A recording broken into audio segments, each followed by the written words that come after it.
আমি অন্য একটা চাকরি করতাম, জব করতাম। চাকরি হারিয়ে চা বিক্রি এখন আয় বেতনের কয়েক গুণ। একসময় করতেন চাকরি, সেই চাকরি হারিয়ে বেছে নিলেন চা বিক্রির পেশা। ফ্লেক্সে চা নিয়ে ঘুরে ঘুরে বিক্রি করেন। প্রতিদিন রাজশাহীর পদ্মাপাড় মুক্তমঞ্চ এলাকায় ১০০-১৫০ কাপ চা বিক্রি করেন তিনি। বিভিন্ন পদের চা পাওয়া যায় তার কাছে। এখন মাসে যা ইনকাম হয় আগের বেতনের কয়েক গুণ বেশি। আদা চা, দুধ চা, লেবু চা, তেঁতুল চা, মশলা চা, কালো জিরা চা, টেস্টি চা। আমার নাম মোহাম্মদ জুয়েল রানা।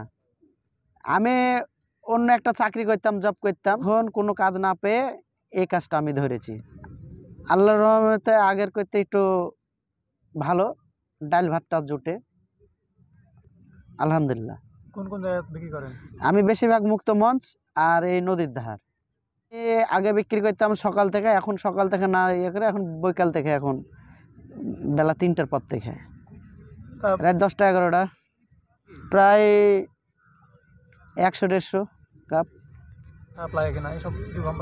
এই পেশা এখন আমার কাছে ভালোই, নিজের ইনকাম তো অন্য জায়গায় যদি আমি কাজ করতাম হয়তো ওইটা পরের অধীন হয়ে গেলো, আর এটা নিজের ইনকাম।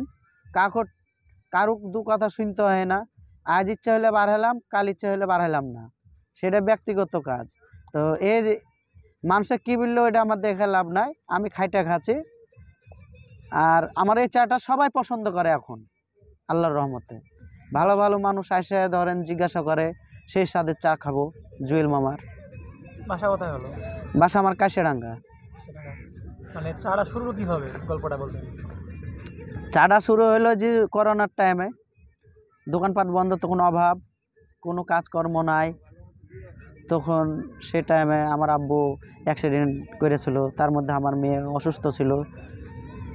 তো কোনো কাজ না পেয়ে কেউ যখন হেল্প না করলো, তখন লজ্জা আর করিনি, তখন এই পথ আমি বেছে নিয়েছি।